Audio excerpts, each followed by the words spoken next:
It's time to spill the tea. No, I'm kidding. Do not listen to that. Have you ever had any like bad experiences with predictive text? Oh, 100%. 100%. I was messaging a tutor this year, and I was doing it on, like, I was writing an email on my phone. I was like, sincerely, or kind regards, Peter. And it said, what did it say? I think I auto-corrected it to like a really offensive word. I think me not knowing it is making me very like intrigued, but also very cautious about what it actually is. I mean, it's an offensive word that rhymes with regard and begins with the same letter. I know. I think the worst one I've had is like, it's very simple and it's immature, but the way it was said at the worst time was awful for me, because what happened is I'm obviously like working in retail and stuff, and they just hand out shifts. They just say you're going to be doing such and such these times and all that. And I'm just in a few group chats and they say, hey, are you available for this time on this day? I went, sorry, I'm having these long shifts at work. Now, what do you think it sent to them? My Samsung phone, and Samsung is the worst for predictive text because I'm not the best speller, but the way it works is that you can actually say like the correct word, but it will give the worst alternative.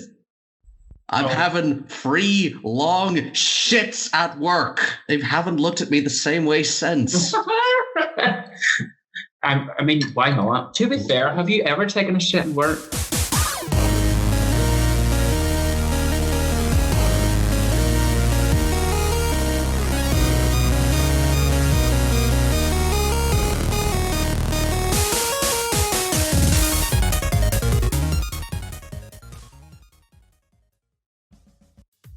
Ladies and gentlemen, welcome to Talking Crap About, the only film and video game podcast run and approved by gingers.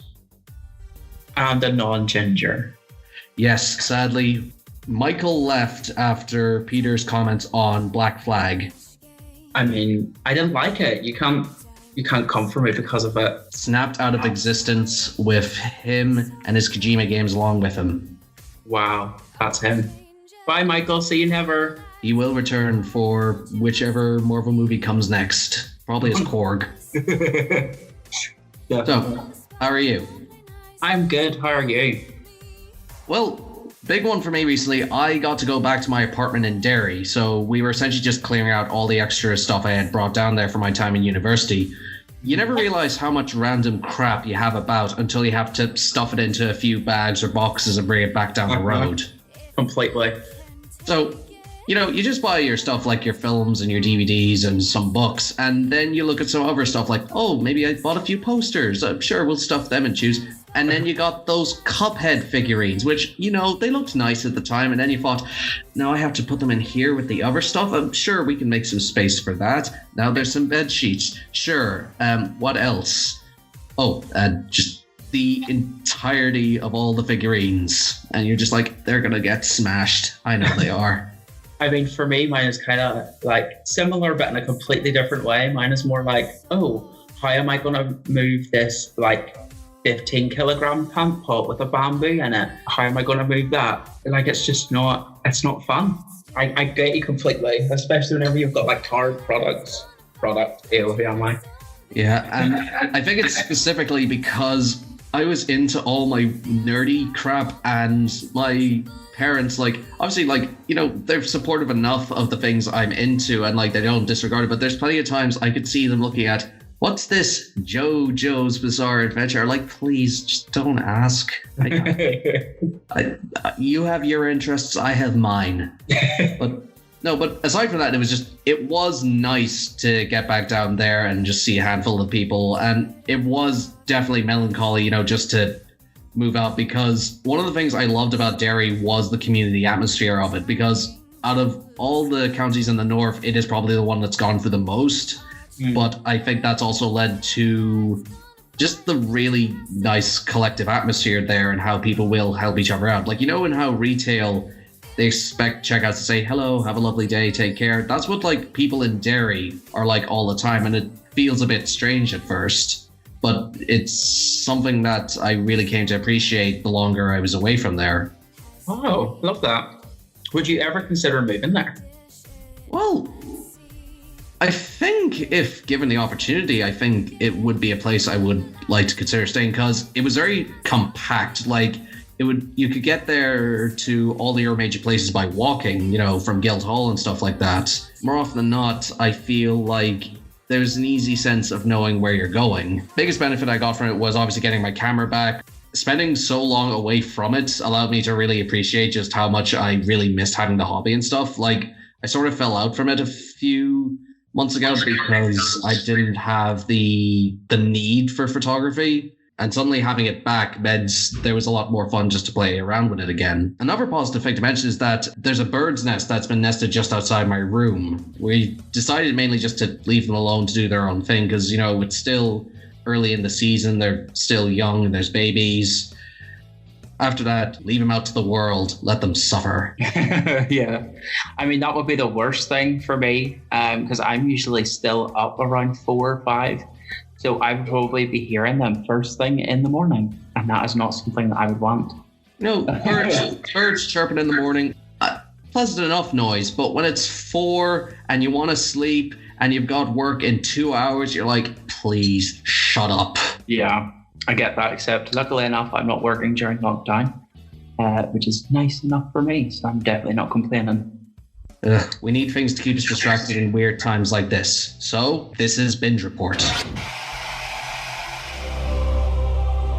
You can't see it, but Peter's doing a dance in sync with the title card. Oh, yeah. So, you've been watching Good Girls. What's it about? Yes. Basically, I won't say too much, but I will say it's essentially about 3 very nice ladies. It's a girl called Beth, then Annie, then is it Rosie? I'm not too sure. Anyway, it's these 3 ladies, and they are all struggling financially. So they decide that they are in dire need for money, so they go and rob a grocery store. And one of them works there. Annie works there. And she realizes, oh, they're going to be able to keep like 30 grand. That's how much we can get. And then we'll split it 10,000 each for each one of us doing it. And then they rob it. They bring the money home and they realize that they left it $500,000. And they're wondering, I wonder, why is there so much money there? And as you find out, this is all within the first episode, by the way, so you can tell this is a very eventful TV show. But at the end of it, you find out that a mafia boss is laundering money through the grocery store, and now he wants that $500,000 back, but they've already spent it. Oh, so they have to like find a way to get all that money back and then return it without getting their heads taken off. Completely. So they either do it through like trying to sell the things that they bought, or trying to scrounge up money, or doing whatever they need to do. And it's just such a good show where it's like there's comedic aspects to it, there's also serious aspects to it.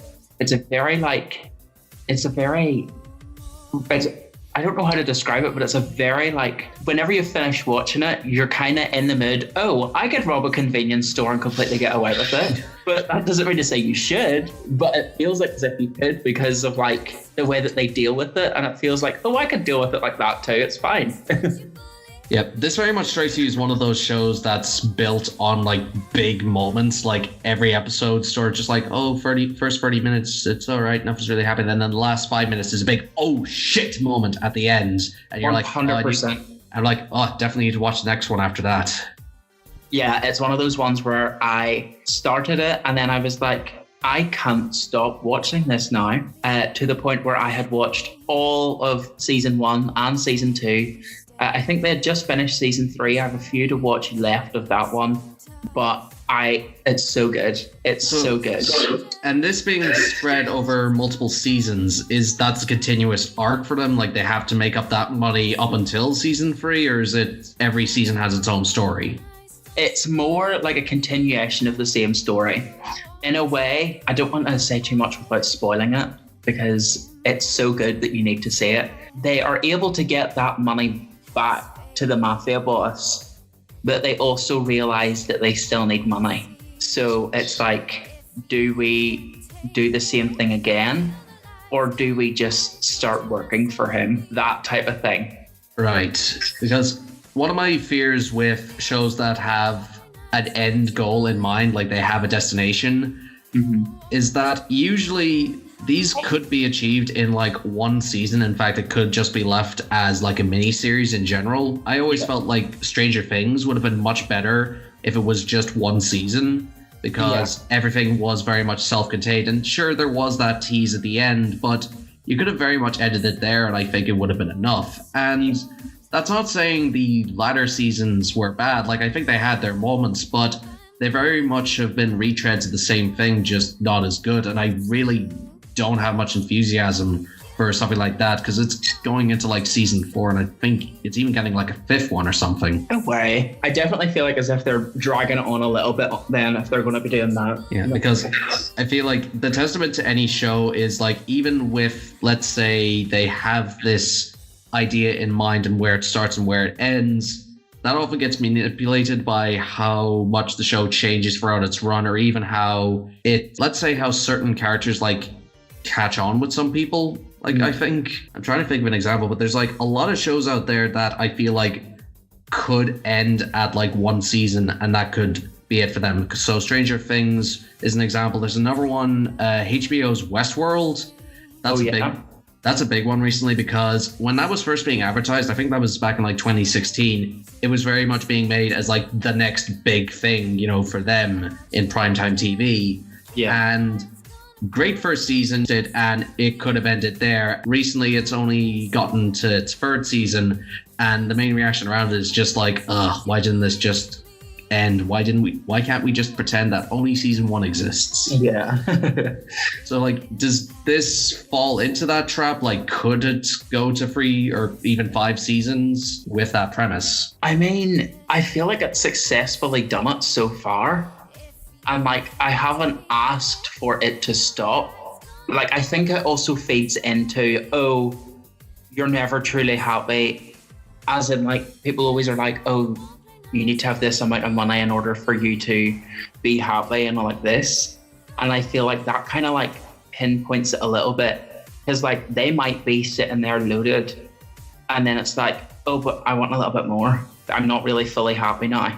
So I feel like as if it could go on until they realize that about themselves in a way. There's these kinds of setups where you put your characters in situations, but they often revert back to their prior self by the end of an episode. So you can look at something like The Simpsons, or another example that works through this is It's Always Sunny, because essentially that show was about awful people, and to an extent they still are, but there's this point around season 12 where they had to acknowledge that this lack of change was really starting to affect how these characters were being seen. And there's still good episodes every once in a while, but it's also hard not to feel like that show's just not able to make the punches it was once able to. When it still does it, though, it's great.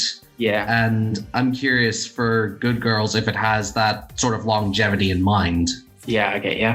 But yeah, I think Good Girls, in a way, shows character development enough in order for it to also be progressively getting better, but then also, I don't know how they do it, but they've just done it in a way where there's character development and you also want to see what happens, and it doesn't feel like as if it needs to end. Do you know what I mean? So it could like keep going as much as it wants. I think so, yeah. But, well, that's the thing. I haven't seen the end of this season yet, so I don't know whether or not I would still agree with that, but we'll probably give an update later. I'm looking forward to it. One I watched recently was Netflix's Okja. This was done back in 2016, 2017, I believe. And this was done by the same director behind Snowpiercer and most recently Parasite. I don't want to butcher his name because I'd be really annoyed if I wasn't able to like properly pronunciate it. Yeah. The quickest elevator pitch to give Okja is that it's one of those, like, imagine it's a kid's film, you know, with their secret pet, but it's made through the lens of an adult. Okay. So it's essentially this future where a company breeds this specific selection of super pigs. They're large, like, profit makers for them. So they send them out to various farms all around the world. And we follow one of them specifically from this young girl. When they come of age, you know, they're huge. They're taken away to the factory and they're shown to the public as, you know, their pride and joy, something to take pride in, and also just being used for stock, meats, foods, just all the things you'd associate with just the common meat industry and stuff like that. Mm-hmm. And it's very much this girl irate at the fact this creature that she's taken care of for years is now suddenly just being taken away to be executed just to be made for the masses. And it's her basically traveling to save this one animal and just get her back. I really don't think a description like that really does this film justice. A lot of this man's work is about the idea of the rich and the poor, like the differences between the two, as well as how the ways in which the world does not care, because there's two kinds of like people in this world. There's the rich who are just in it for the money to make the profit, and then there are the poor, the rebellious ones who are here to make a statement. But at the same time, they're also like not really committed to the cause of trying to save the animals, if you know what I mean.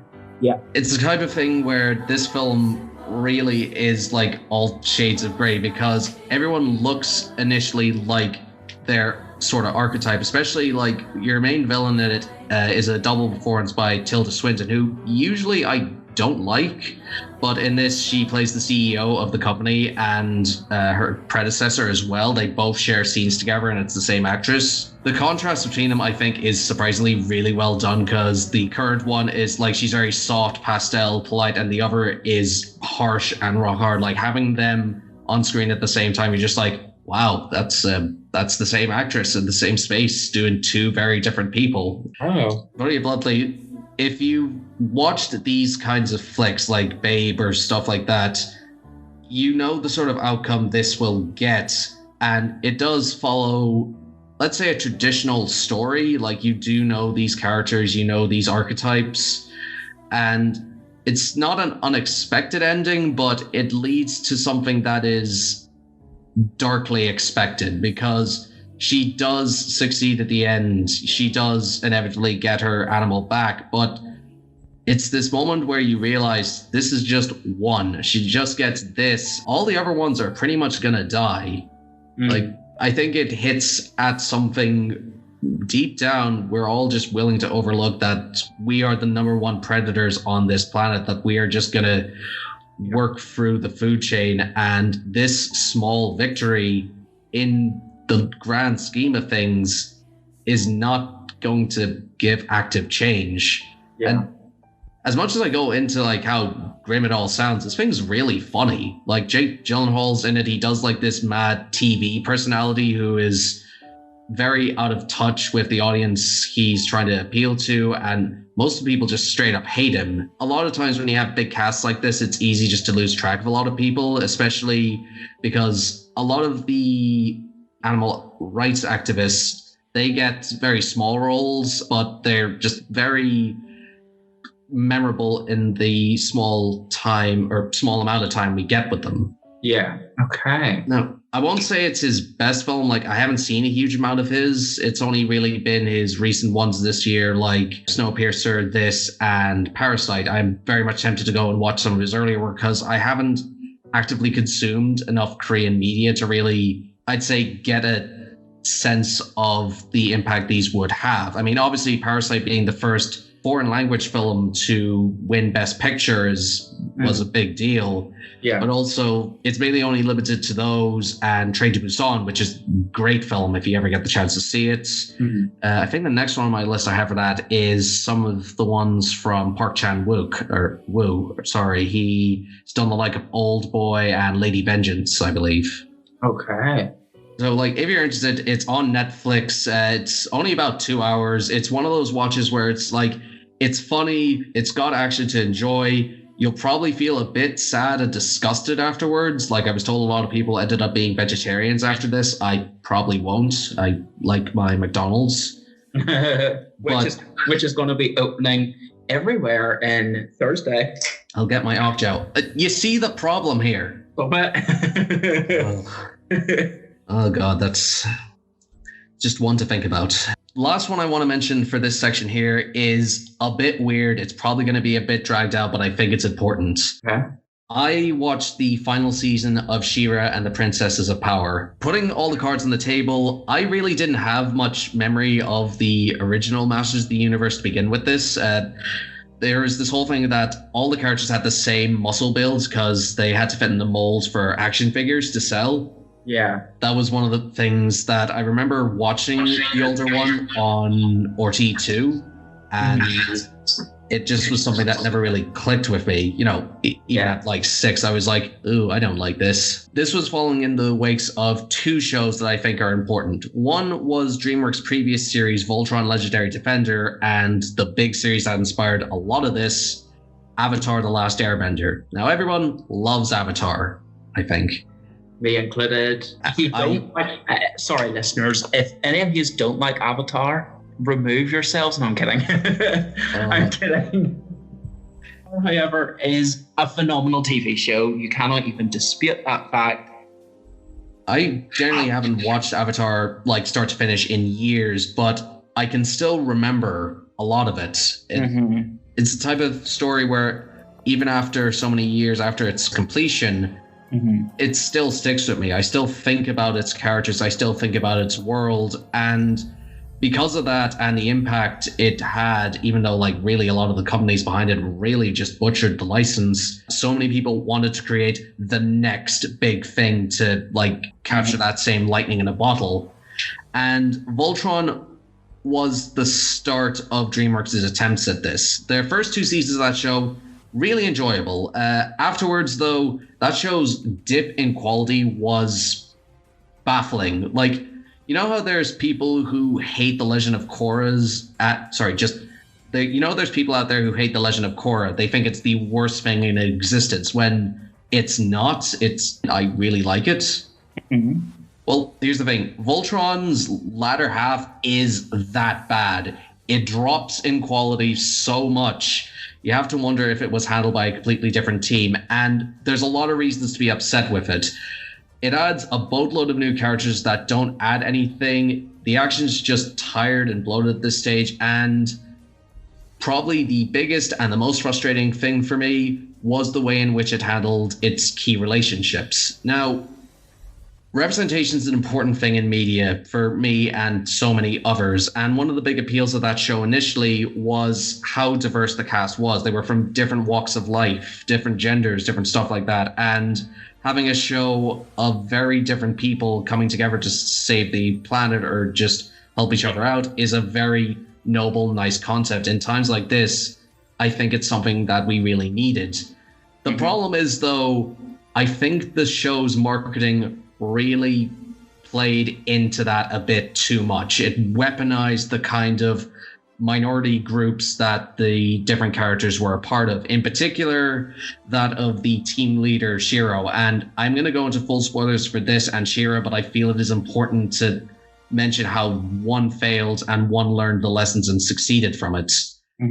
At the start of season 7, it was announced we were going to be seeing his boyfriend, Adam, and all the marketing was playing up to this. All the Netflix banners, they had the LGBT flags, all the social media outputs were like really building it up as a big event. Can you take a guess what happened? I don't want to get annoyed, so I'm going to say it worked out perfectly. In the alternate timeline, it did. In this, our surrogate gay character got killed off screen, and there is a lot of things to be mad about in Voltron's latter half, and the reason I picked that as such a specific example is because it weaponized its representation and relationships to generate interest from the different minority groups into enjoying this show, and it just came off as so bizarrely mean-spirited. Of course, they had to kill off the gay character. So that's why I was very reluctant to start the new series of She-Ra, because, well, aside from like the previous problem with DreamWorks, is that I really just wasn't in the mood for like another adventure series of friendship and chosen ones, because, you know, grown up, we can't like this kind of stuff. And I'm not gonna lie, at first it wasn't getting to me. Like, the art style itself was really pretty. Everyone's got that sort of anime blush look to them. It's rendered in a lot of very soft, colorful looks to all the characters. Okay. You know what? It just had a likable energy to it, but it was also the type of thing where it's like, I know where this is going, but it's not really clicking with me. And maybe this is also a personal one. There was some really bad audio mixing in early episodes. Yeah. Like, let's say lip movement was out of sync, and look, bad visuals is one thing. You know, sometimes you excuse it saying, you know what, it's their vision, they can do what they want. Maybe a shot composition's off, you know what, that's their thing. Bad sound is poisonous to your kind of production. If it sounds like I'm being critical on She-Ra, I think it was because I went in with the mindset I just really wasn't in the mood to consume something of this type. Because of that, I think I was way too harsh on it. And then something changed. The show kept going up until around season 5, which is the last one that just came out recently, and slowly it got to me more and more. I liked more of the relationships. I liked how it was taking more risks, and in particular, this final season does a lot of things that were important to me personally. No secret, I am someone on the spectrum. Representation is an important part of media because we often see the world reflected in any sort of things we watch or read or play, and it sucks when I don't see proper Asperger's or autism representation in the media, let's say accurately, or, you know, the ones that you see set a very particular agenda or idea of what we are, because it's limiting you to one thing, meanwhile that's not who you are. Yes, because so often at work people are always curious to ask, you don't come from here, are you American, and stuff like that, and I hate the fact I have to quickly say, you know, you're Sheldon Cooper or something. That's what I'm like, even though, like, deep down I hate that that's meant to be a definitive representation of what that's meant to be, even though really it is the furthest thing from it. It's this very small, minute section of the spectrum. One of the things I liked so much about certain characters, like Entrapped, aside from the fact I loved her design, her whole gimmick is that her hair is very much its own thing. It extends, it emotes along with her, and it's never explicitly said within the show compared to some of the other types of things that are shown in it, but it is very much implied that she is a character with Asperger's, and that meant so much to me that it wasn't done for a joke, it wasn't done for a gimmick or to like get in a group, you know, of people just to watch the show saying you've got this version. It just felt like something that was always there, and it's just a part of her. It's not her character, it's very much works into her personality. But that's not all it is. Like, yes, she's a tech wizard, but she is socially awkward. She can't connect with people.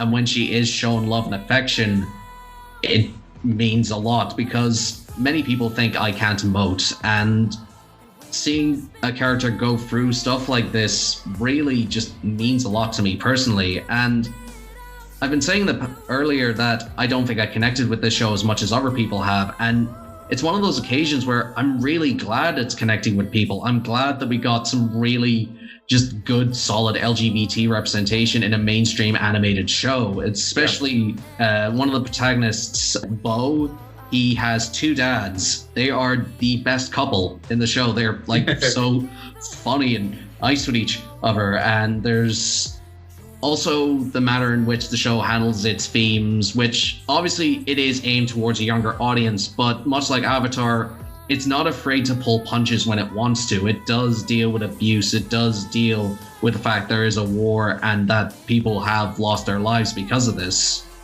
There's going to be talks about how a show sticks to landing or handles things, and it doesn't do it perfectly. For example, one redemption arc is done brilliantly. It's mainly of Katra. This has been like the ongoing arc since episode 1 about her being best friends to enemies with our like main character. Seeing the road she goes through and eventually coming to the decision is something that feels earned. It's not thrown in like a sacrificial death. It feels like this has been built up to since day 1.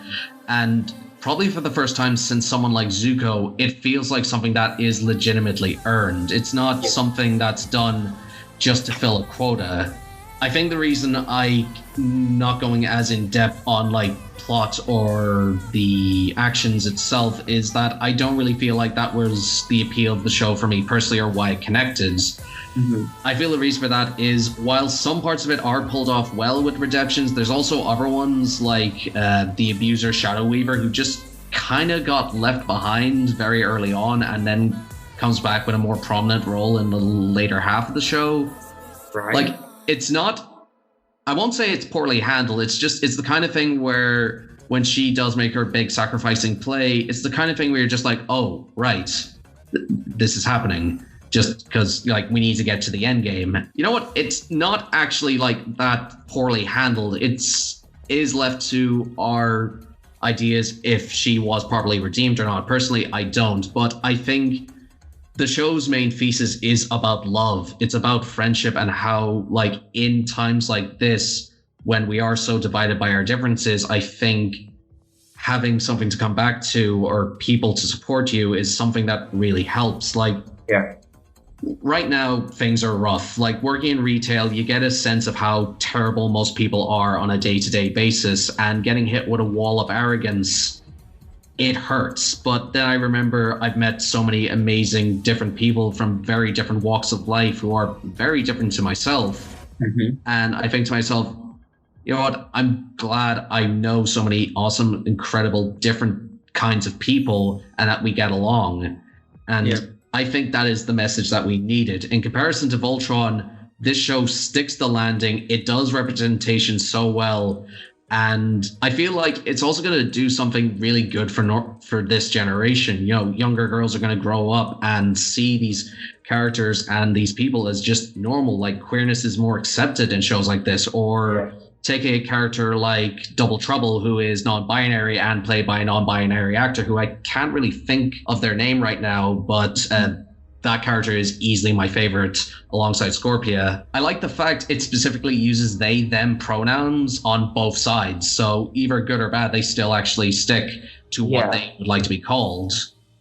Okay. What was the name of Double Trouble? The actor, I can't actually think of them right now, but they very much remind me of Taco from the Adventure Zone. Once you see them in action, it's one of those things that are just like, yeah, I love this one so much.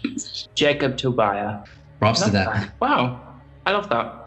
I think it is so important for today's society to have representation within the media, though, because, I mean, of course, having LGBTQIA plus representation within the media is very important in order for people to have an open mind whenever it comes to acceptance and allowing people to just be themselves. But I also think it's important for people to have TV programs and have media outlets that have people of color as like their primary protagonist and antagonist roles, and have them leading media outlets in order for people to, I mean, it's the same thing with the LGBT community. It's important for that representation to be there so that the people that usually are closed-minded and oppressive towards people like that become desensitized to the point where it becomes normalized. And whenever it comes to people of color wanting, especially in today's day and age with the riots that are going on in America at the minute, because of that police brutality throughout lockdown in America, I think it's so important for people of color to be represented in the media, and for people who are not a person of color, and for them to use their voice. Because realistically, if you're not a person of color, you have white privilege there. You do not know what it feels like in order for you to feel oppressed in any way, shape or form whenever it comes to your race and ethnicity.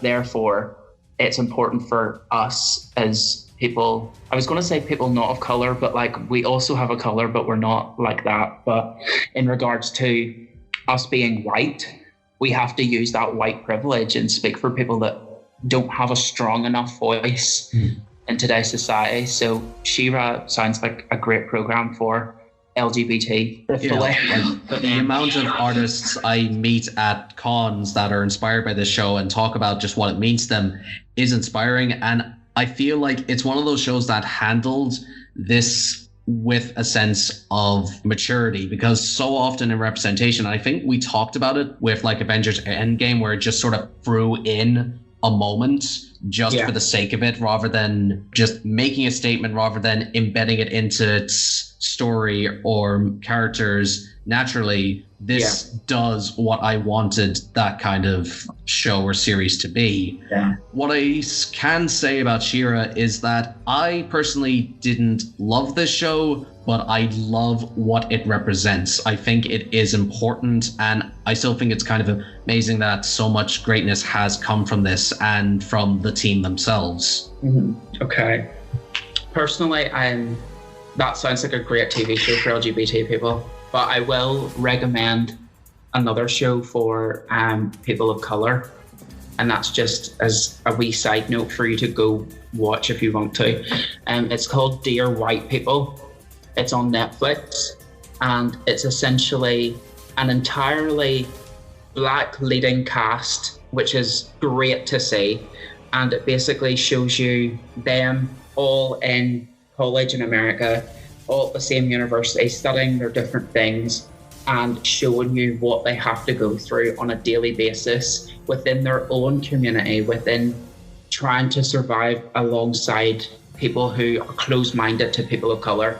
It is very eye-opening and very, almost quite shocking to see like the prejudice that people have just for someone's skin tone. Like, it's actually ridiculous. So I would recommend Dear White People on the side. Just as a side note, since we were talking about representation there, I think it's extremely important for people of color right now, especially from the riots in America, and it's terrible what had happened to George Floyd as well. So I think it's very important for people like us white people, for them to have an understanding and to use their voice. Go watch Dear White People and have an understanding. Do you know what I mean? Yeah, definitely. Personally, I think that's a good way to wrap up that section there. So we're going to jump on to our next one, Checkpoint Quest.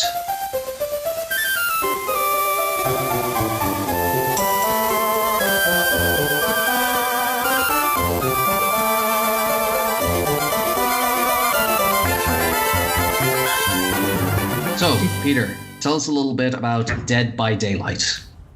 Okay, Dead by Daylight is basically, it's like a horror type of game. And how can I describe its style? It's kind of like you run around. So it's like, go for the similar type of vibe of Until Dawn. Okay. Right. Except it's a multiplayer game. So you play with other people online. There's basically one murderer person. So you can play as Jason. You can play as Freddy Krueger, I'm pretty sure. Is this the one where they had that Silent Hill trailer for it recently? I think so. I'm not too sure, potentially. But you basically are against this murderer type, and there's 4 survivors. I put that in air quotations for the people who are listening. You have to turn on the generators to try and open up the gates to get out of the area that you're in. All in the meantime, a murderer is going around trying to get you. And each murderer has their own specified set of skills that make them unique to try and hunt you down. Do you know what I mean? So like Freddy, Jason, he could be able to walk really, really quickly, and he might be able to be very strong. Sorry, I feel like there's murderers in the other room just talking at the exact same time as this. I mean, watch your back. He turned around for those listening. I'm curious if this is the type of thing that would catch on well with streamers. Like, I think I have heard of this, but I've just never gotten around to it. I think it has done, yeah. I don't know. I think it's just a very, like, play it for 15 minutes if you want to. Just get depending on what role you play as, if you're a survivor, you're going to be stressed out. But if you're not, you're just like, ha ha ha, slash and dash, that type of thing. So a very killjoy type of easy type of game, if that makes sense. Yeah, it's for me personally, I think multiplayer games should have a spin on traditional setups to just work around the repetitiveness of it, because so often you'll see stuff like team deathmatch and first-person shooters and stuff like that. And I think adding, whether it's a character class or just a different setup to the games, can do things immensely. This is probably going to be a bit of a weird one, but I must have been one of the 10 people who really loved the multiplayer mode in Batman Arkham Origins. It came on a separate disc. No one really played it, but the way it worked is that it was 8 players. 3 were on Bane's team, 3 on Joker's team, and it was essentially just a standard capture these points, get down your enemies, point total, who's ever at 0 loses. But the twist was the 2 other players played Batman and Robin, and they were trying to pick off both of the separate groups to get their counter up to 100 so they could win. It was one of those things where, because there is the human element to it, those who played as Batman and Robin could just use the game's mechanics they learned through the story mode in all the previous games, but then had to deal with the fact, wait, I'm playing with real life people who have done this same kind of role. They know what to expect from me. Oh, okay. And there was also the thing added to it where about halfway through the round you could get to a door and you can summon your team leader. So Bane had rockets and Batman or Joker had really powerful guns. And it was a simple setup. It was a bit rough around the edges. I generally just really loved it. I played it for ages, and I'm generally really sad no one ever really seemed to talk positively about it. I never even heard of it before, so that just says a lot to me. Yeah. Origins seems to be one that gets a lot of flack from a lot of people. In some cases justified. I know, I have a soft spot for it, I think. I will admit, though, in Dead by Daylight, there is the murderer class. But as a survivor, it's very much like a level up system. You can level up and you get new perks to try and make you survive easier. So I do agree that you need to have that class system. You need to have something that allows you to keep going back. And I feel as if they've got it pretty well nailed in the head, which is good. Ooh, literally. Literally. I finished playing Spider-Man PS4. Now, I'm very late to the game on this. This came out back in 2018. I think everyone in our class was specifically talking about this game for a solid 2 weeks. And I was in the corner just I got an Xbox One. I got Lego Marvel Superheroes. That's the Spider-Man game. And I really don't think I'm going to be adding anything new to the conversation here. It was mainly just the first game I picked up with the new PS4 Pro I got, and I figured, you know what, I've been meaning to try it for a while. The quickest description I could give it is that this is a game where 80% of it is the most well-polished experience you can get. You can tell that the developers loved this character, they loved this world, and wanted to fill it with all the little bits of details and Easter eggs to make it feel like a real fan experience. You're going in with this experience just to enjoy it. And then that other 30% is you running straight into a brick wall, coming to a stop, refocusing yourself, going for another run, and then you hit that same brick wall 5 different times to the point where you're just why are there so many of these walls? What I mean by those walls is key story missions occasionally switch you from Spider-Man to Mary Jane, or at other points Miles Morales. And the thing is, one of those missions is actually pulled off really well.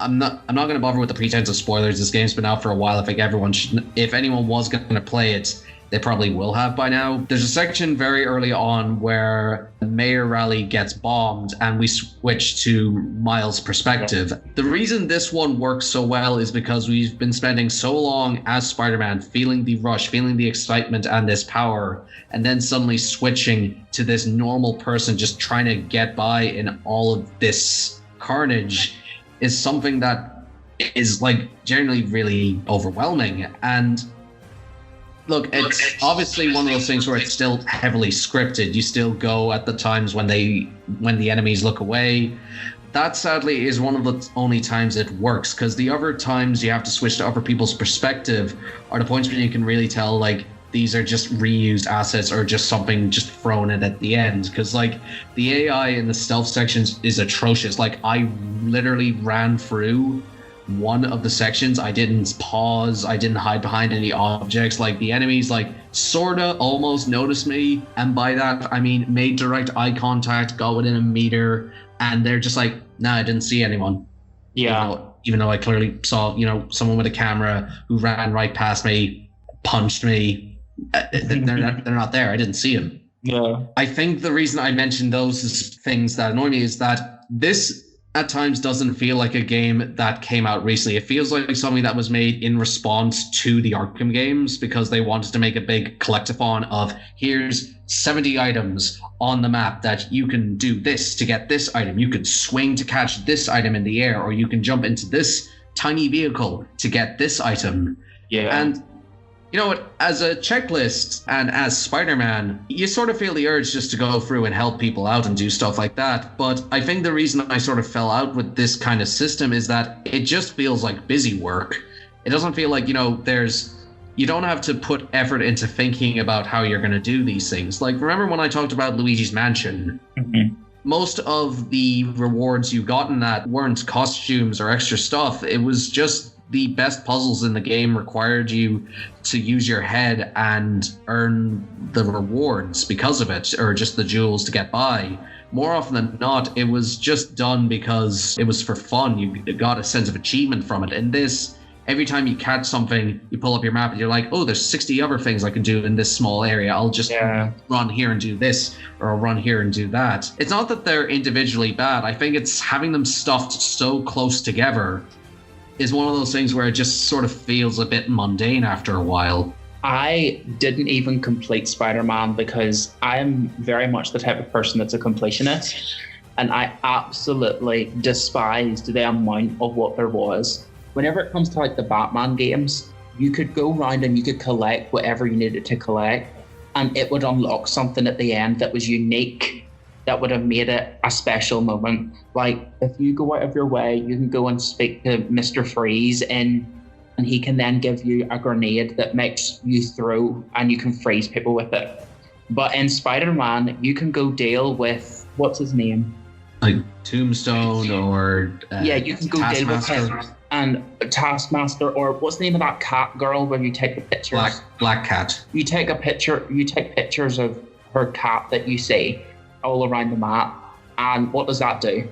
Gets you a fight with her. Oh, heaven forbid. Like, I don't care. I want something that would make it unique. If anything, getting like a moment to play as a villain in a Spider-Man game would have made that unique. Yeah, like that moment I previously mentioned about switching to Miles, it had like a real narrative purpose, and it flowed fairly well with the pacing that was going into that particular scene. And the reason that worked compared to so many of the other ones is that it felt motivated. In fact, like, the story itself is something that I feel is like the ideal modern adaptation for this character I wanted. He is grown up, and J. Jonah Jameson started a podcast. Oh no.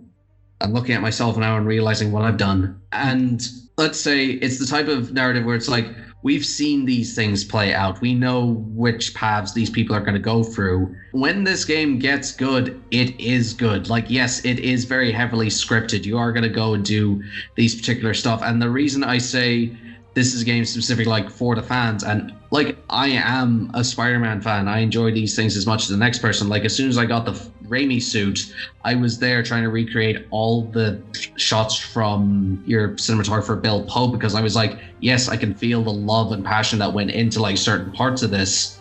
I just wish it went into all of it instead. Yeah, completely. I think whenever it comes down to like there was so much that was there whenever it came to the Spider-Man game that felt so pointless. Like, if you were able to play as one of the villains in Spider-Man, that would have made it unique. You know what I mean? Like, for one of the Batman games, you could switch and change into Catwoman, and she had her own set of unique gadgets that you could work with. She had her own wee mini storyline. Like, I think that would be something that would make it so unique. And in a way, you could maybe even like try and cause a ruckus, and then it like affects the game with Spider-Man. Like you could turn around and you could play as Black Cat, and you have to go around and you have to mark certain territories. And whenever you go back into the main game as Spider-Man, you have to deal with them territories. And in a way, it could kind of be like an never-ending loop. You know what I mean? But they would have to do that in a very clever way. But I don't know. I just wasn't fully happy with the Spider-Man game.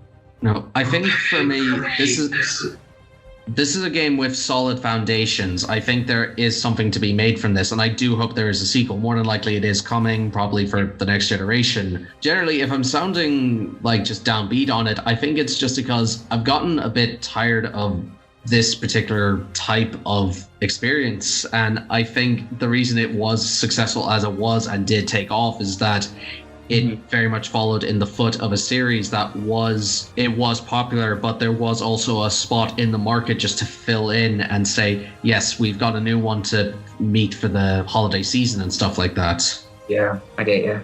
Yeah, definitely. The Spider-Man, I don't know. It's one of those things where it's like you want to connect with it, but you're waiting for the moment for it to click, but it just never really happened. You see, I want a game to wow me like Skyrim did. And I have yet to find a game that has literally left me like, I can do anything that I want right now and not be concerned. You know, maybe that's why they keep remastering it for you. You know, one system and the next, just to make you go and buy new editions of it. If I'm going to be realistic, though, whenever it comes to Skyrim, I want a revamped version of that, but like overhauled, everything's better.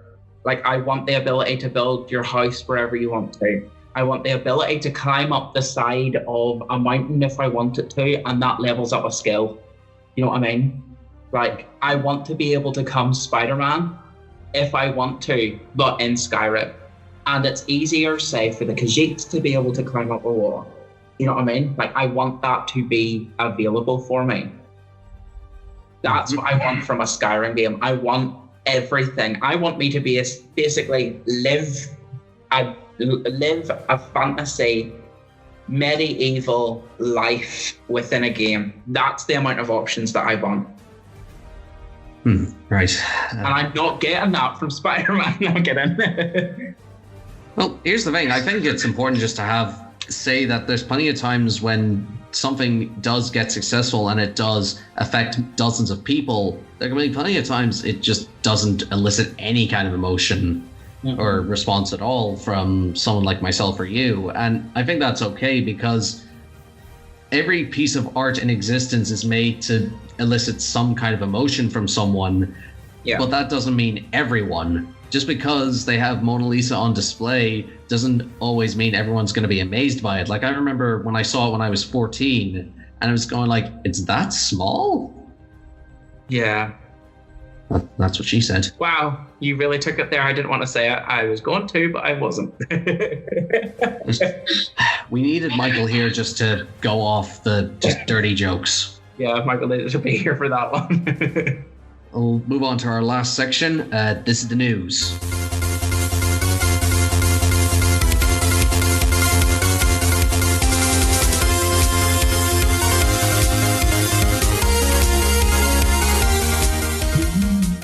The Q Corner.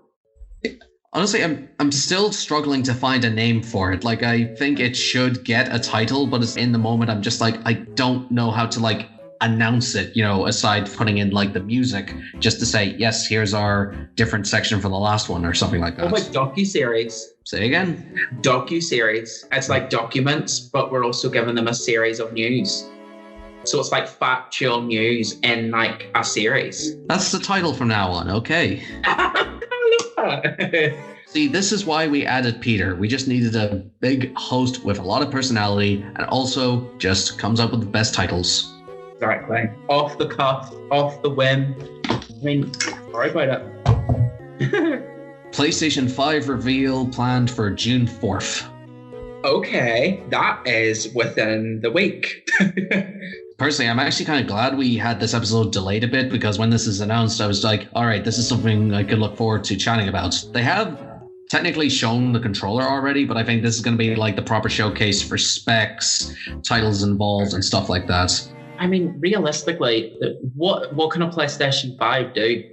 Like, it would need to be next caliber, but then you also need to be realistic with themselves. Because if they're going to turn around and be like, it can go to 4K or 8K kind of games, you're also going to be spending more money on more memory for it. You're also going to need to get a better TV to play that on it. Like, if you're making a new device, I hope you realize that you're going to be having to get people to fork out so much extra money in order for it to be capable.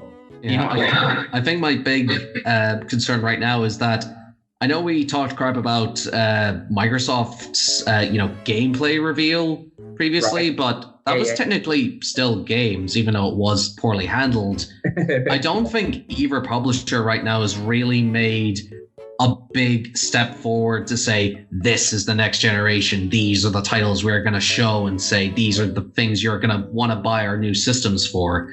Yeah. I just don't think it's hit yet. Granted, this may be down to real world events, especially with stuff like E3 being cancelled. And there was already talks about events like that having to move to digital instead of proper showcases, which in some respects I get, because they can be long and drawn out, but there can also be like incredible moments of just awful things happening. Like, do you remember Randy Pitchford trying to do his Magikarp trick when the Borderlands 3 trailer wouldn't play? No, and I'm happy that I didn't, because I know that I would have cringed. He is the embodiment of a human disaster. Like, if they started doing E3 or events like that as digital events, I'd like it if they just did it from home, so you could just have the head of Sony, he's in his pajamas, just in his bed at a laptop, and he's just like, here's our games, just going to flip this around, you can just look here and stuff. He has it on a laptop that's sitting on his knee. If he did. Just show the internal studio of Naughty Dog in chains. They're just like, we're being overworked. We haven't seen our families. It's just like, sorry, wrong video. Just Neil Druckmann, just like, sorry guys, this just isn't real. Yeah, this was all manufactured. Can you magic trick that? Oh dear. Honestly, I think I'm going to hold off the talks about the PS5 till later. I mean, the main thing I've gotten from it right now is the controller. And I mean, aside from the fact it looks like a Dreamcast and a DualShock 4 had a child, I think right now I don't believe there's enough to go on with either platform right now to say this feels like we're going into the next generation of games. Like, maybe it is just real circumstances right now, but I just don't think there's been enough of a statement made to really say enough about it. Can we be real for a second? The last biggest thing that I personally think that made such a major impact on everyone was the Wii. Well, I mean, when was the last time your ma played Wii Sports or Kinect on whatever other system the Kinect was on? The Kinect was also another big one, yeah. But like, the Wii was one of the biggest things I remember there being. Do you know what I mean? Like, I remember immediately getting a Wii. I remember everybody also having a Wii. I remember people still having a Wii now.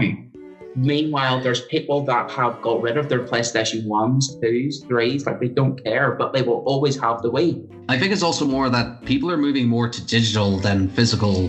Oh, yeah. But I mean, like, I feel like there needs to be a moment that is something that we haven't seen before. I think that's maybe the reason why the Nintendo Switch did so well. I mean, it wasn't hard to follow up the Wii U's failure. Having it entirely focused around just sharing an experience with others, with the Joy-Cons and the more modern setup, it was the kind of thing I wished the previous system was, because the marketing for that made it look like a new controller rather than a new system. Yeah. I'll always say art style and just mechanics are much better than graphical fidelity, but the Wii U also just felt really underpowered as well for the time in which it came out. And Nintendo's always been a style and substance person before its visuals. In many respects, people are going to buy something on how aesthetically pleasing it looks. Yeah, completely. Like, nothing's impressing me at the minute. Like, I want something that's going to be completely impressive, but I have nothing. You're impressing me. By standing up and doing that? Oh. All right, let's see. Tony Hawk Remaster announced, but is hidden behind a pre-order. Okay. So the way this happens is that they are remastering Tony Hawk's Pro Skaters 1 and 2, but it's being hidden behind a paywall for a pre-order of another game I can't really remember. On one hand, the announcement of this, I was pleasantly surprised and excited to see this series kind of make a comeback, although like Underground for me is always going to be like the peak. I know, I think it's just a really scummy tactic to hide it behind having to pay extra for something that probably should be free. Yeah. Demos by themselves are essentially just a taste test, something to dip your toe in the water to say if this is for me or not. Mm-hmm. And also, I think Tony Hawk itself as a brand just doesn't have the recognition to be put behind something like this. Like, you can maybe do that to a bigger brand, but when people say, oh, Tony Hawk, you know, you could do these things to it, the last few of them were shit. I didn't even remember there was a Pro Skater 5, and when I looked into it, it was like horrible. It was all put together. And then there was the motion control ones that came out back in the 360. They were atrocious.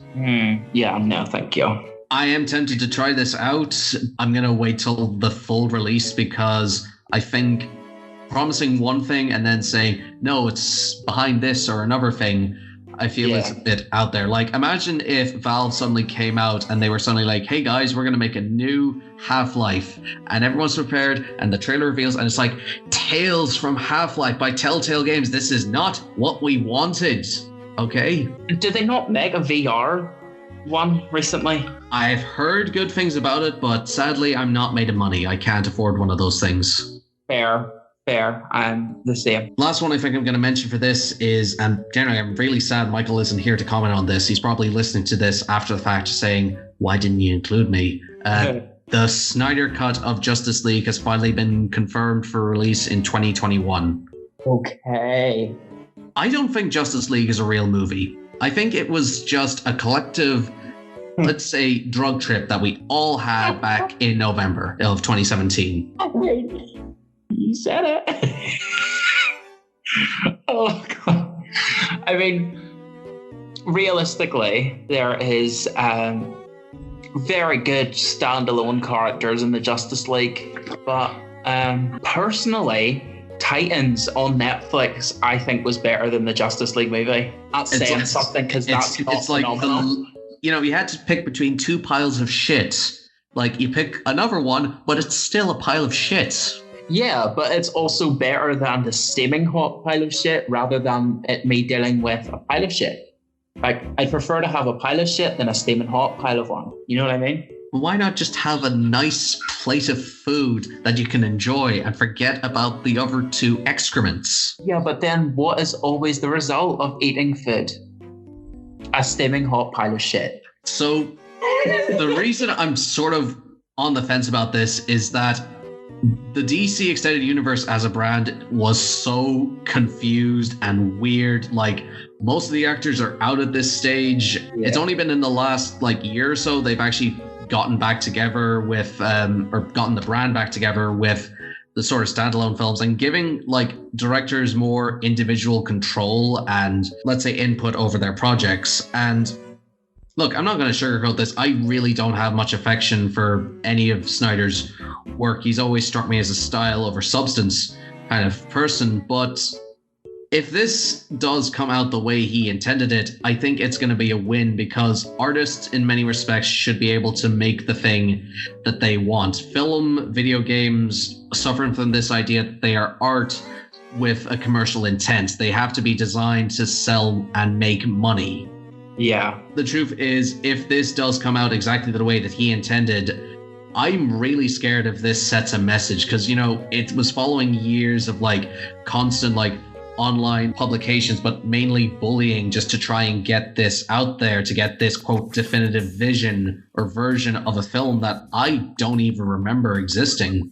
Yeah. It's not like director's cuts are a new or different thing, and in many respects, they can be better and worse. Ridley Scott's a famous example, but I'm not instead of something like Blade Runner, which is the traditional one a lot of people go for, Kingdom of Heaven, that director's cut is leaps and bounds better than the original version of that movie, because yes, it's an extra 45 minutes, but it's substantial 45 minutes that adds so much more than what that original version did to that. And then you can have worse examples when a creator really doesn't get what made their work popular in the first place, like Apocalypse Now. Like, that got its third director's cut in the last few years, I think. And I think it was like the first one was Redux, and then they gave it a final cut. But I've never really had much affection for both. I think the original version was like suitable as it was. I'm happy for like this vision getting achieved, but at the same time, I'm scared of what people might be saying for like other projects that, you know, quote, have disasters behind the scenes, meddling and stuff like that. Yeah. I don't know. Do you have any thoughts on this? I mean, a director's cut is always like an interesting way to see what way the director truly wanted the film before the producers changed it in order for it to please the audience. Which means, therefore, director's cuts is always a very, I don't know, I think it's a true showing of their artistic style whenever it comes to what they had envisioned rather than what the producers thought was necessary.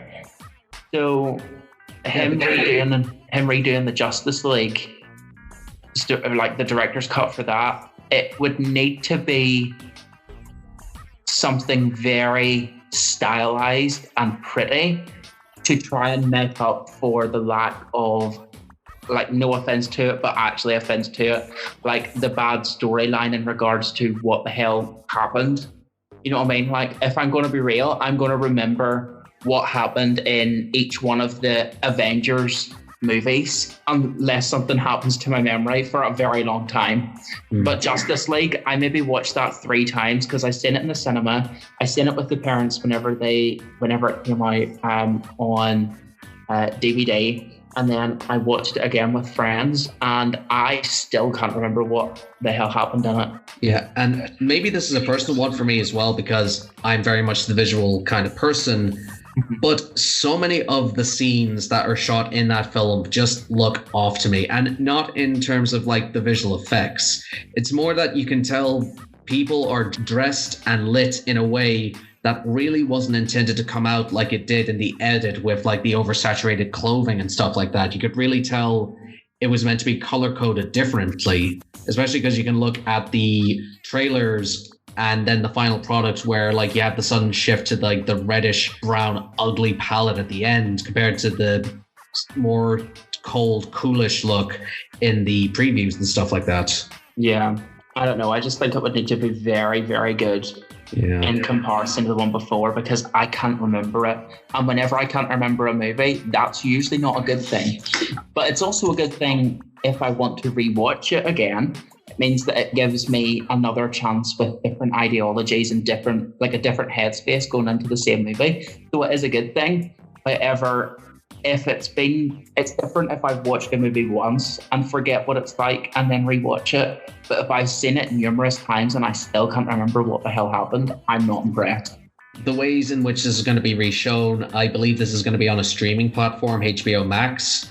I'm curious how this is going to be transferred into it as well. Like, The Matrix recently got like a 4K re-release, and they recolor coded it, and I'm not really a fan of it, because when you think of that film, you think of like the greenish tinge to it. Like, that's very much part of that series' identity, and the recent transfer of it like removes a lot of that filter and ultimately just makes it a lot more plain in comparison. When this thing does come out, I'm going to go in with the fresh perspective that I can. Like, I have openly disliked a lot of these films in the past, but I'm also willing to give second chances. I've always thought, you know what, even if they make one bad thing, there's no guarantee that they can do it again. Like, I remember disliking some of James Mangold's earlier works, and then he went around to make Logan and then Ford versus Ferrari. Yeah. Like, you know, I've been proven wrong in the past that people, when given a chance or try things again, may improve at their craft. Like, even something like this, where I know it's been a bit up and down because it is mainly just you and me and me just doing the editing. But step by step, I feel like we can improve, you know, just with practice. it's better to fail than to not try at all. Yeah, of course. But then again, no offense to HBO, because I know what they have been able to produce. They have done... Were they not also the ones that are going to be streaming the Friends movie whenever it's being released later this year? Yeah, and like, remember, they were first starting off with stuff like Sopranos. God, what was that? Sex in the City. You know what I mean? Like, they've done Major League. Deadwood, that's another one. You know, they've made quality shows. Exactly. But I think the problem there is that you are starting with a major conglomerate company in regards to, like, if you're talking about HBO, you're talking about Marvel, you're talking about DC Comics, you're talking about like Universal, Disney, MGM, you're talking about all these major conglomerate like film industry companies. And if DC can't stand on its own 2 feet without needing another company to back them up, that's not a good sign. Realistically, if it comes along to the HBO needing to back up DC, obviously that's going to be a big alliance and a big moment, but the fact that even needed to happen shows a lot of DC's true colors. Maybe. Hopefully it will turn out at the end. We'll wrap this up here. Thank yous for all joining us. If you fancy sending us a question, you can send it to talkingcrapabout@gmail.com. Make sure it's safe for work for me, not safe for work for Peter. Of course. And that'll wrap us up. Peter, any final words for the listener? Always remain open-minded because everyone's situations are different. So Words to live by. Exactly. Take care, guys. Bye.